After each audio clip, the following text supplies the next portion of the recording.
Hey everyone, welcome back to my channel, and in this video I'm going to be doing kind of like my first impressions on the Himi gouache, which is probably more known to be called the jelly gouache, and my fingers are up in the air doing quotations. But yeah, this is not a sponsored video. I actually purchased this with my own money, but I received this a while ago and I'm just now getting around to uploading the video. I believe they rebranded and are now called the Arctic gouache, I believe. Yeah, so you may find this gouache under that name or that brand, and they actually have, I think, another palette with several slightly different colors. But yeah, when I purchased this, I decided to get kind of like the mint case, and yeah, so it is still branded under Himi at the time, and I found that this palette was super heavy, but it's understandable because look at the size of these tubs. The amount of paint that you get is ridiculous, and so it was really surprising considering the price point it was at. These paints are very cheap. But with that said, I got them. I wanted to try them out. I wanted to see what the hype was about, and so yeah, so now I'm finally uploading the video. So sorry that it's late. Oh, and regarding uploads, I may be uploading my videos on Saturdays now because I'm just finding it way easier. So I apologize that this one is a day late. So sorry about that, but I might be doing Saturdays going forward. We'll see how that goes. So when I first opened, I know that some people do struggle getting the aluminum off of the tubs, and I did find that as well. Some of them were very easy, and then some of them were very difficult, so be careful because that can get quite messy. And then I moved on to swatching them because you just want to swatch your new art supplies. You never know what the colors are going to look like. And I did find that there were no names attached to these paints, so I did have to research the names.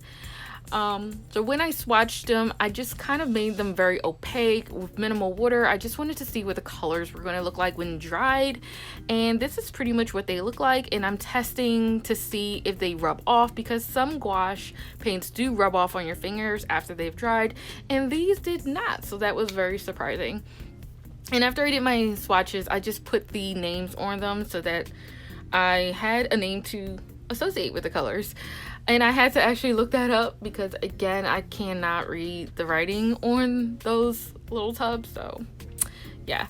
And then I kind of swatched them using the aluminum lids because it still had a lot of paints on them, so let's not let the paint go to waste. That would be not good.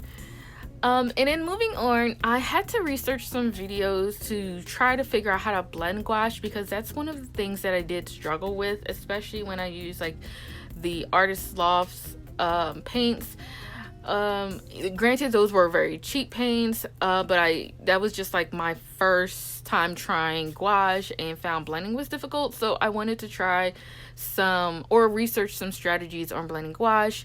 And for this, I did find a video on YouTube, and I'll link that down below in case you want to check that out. But basically, there were just 3 main strategies you can use. For the first one, you're just putting half of the paper with your light color and then the other half with your other color, usually the darker color, so it's just half and half, and you want to slightly let that dry. And then I moved on to the second tip while waiting for the first one to dry, and for that one you're just placing down your lighter color first, and then you're adding a little bit of your darker color to the lighter color to create kind of this gradient. And then I went back to the first one and I had to re-wet it a little bit because it kind of dried too much. And then after you re-wet it, you just take a slightly damp brush. You do not want it to be like wet or dripping wet at all. And then you lightly brush over that line to try to blend it out.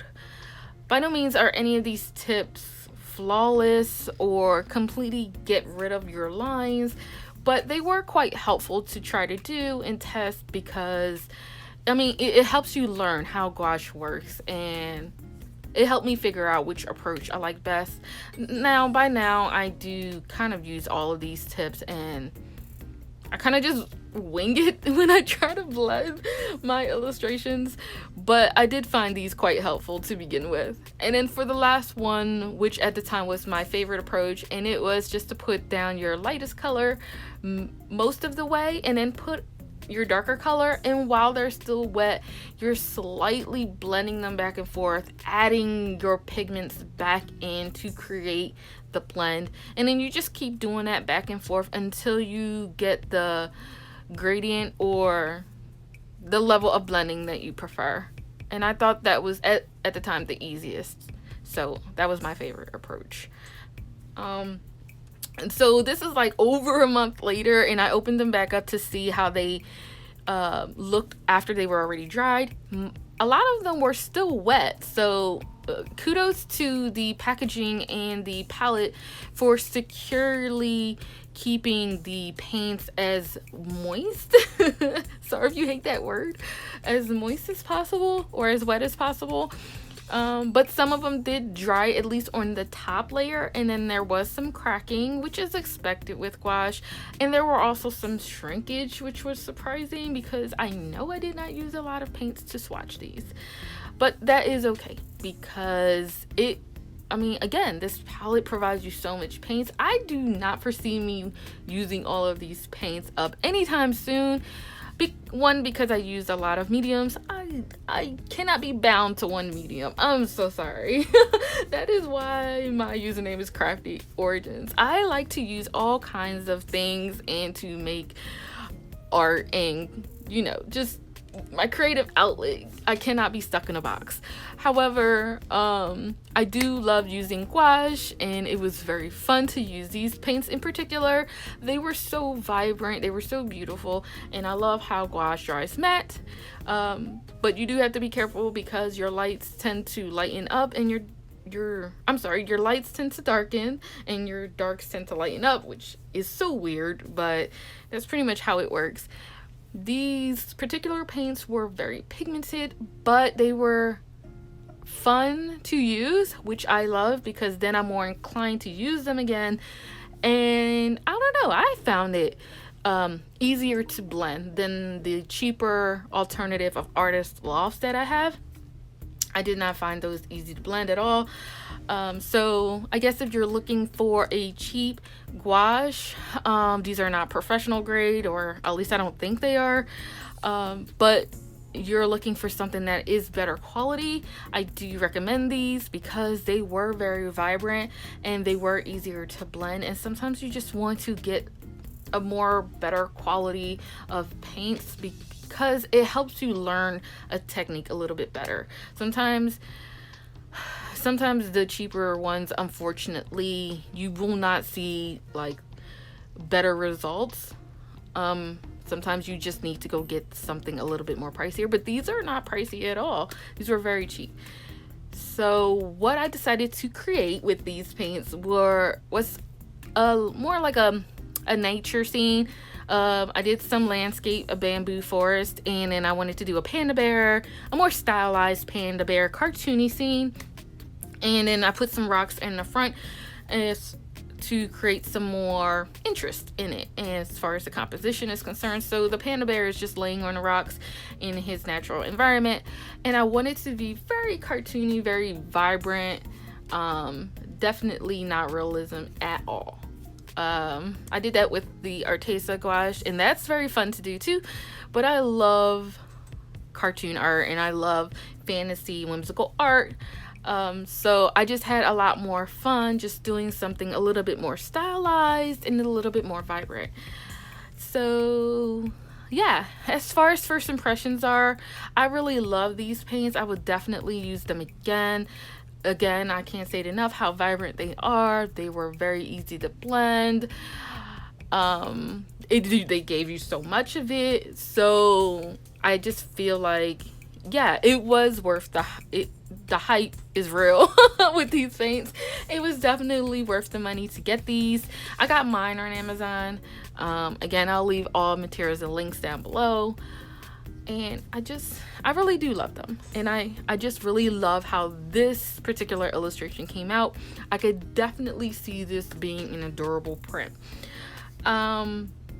And then as far as my shops are concerned, I am so bad at uploading new merch and keeping it up to date. So I am so sorry for that, but I promise you I am trying to do better.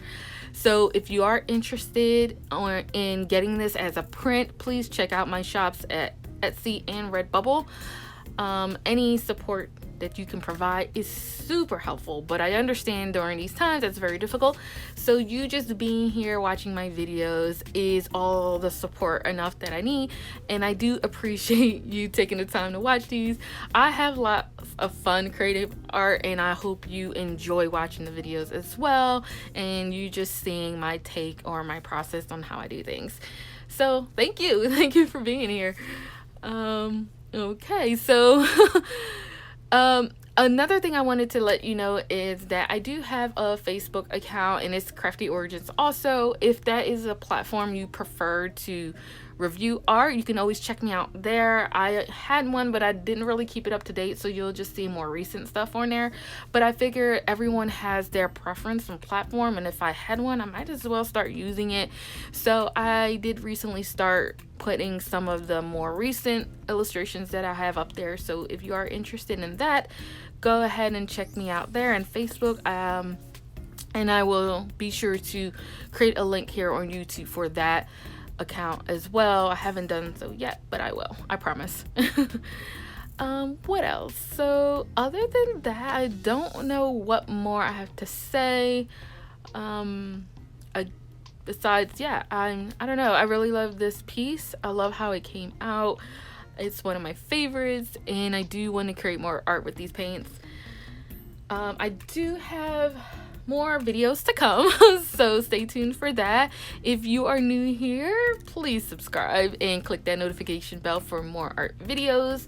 I do unboxings here. I do some product reviews. I don't do as much product reviews unless they're like my art box unboxings, because I pretty much have everything that I want or need, so I can't foresee me really doing many more product reviews. But if something piques my interest, I'll be sure to check it out. And yeah, I will be doing a few more ATCs that are coming up, because again, this isn't also an ATC channel. One, you don't see many of those, and two, I do love creating small art and trading cards that I can trade with other people or sell if you know, for collectors who like to put art in binders. So if you're interested in any of those videos, again, hit that subscribe button and support this channel, and I'll talk to you again on the next one. Happy arting and stay safe, everyone. Bye.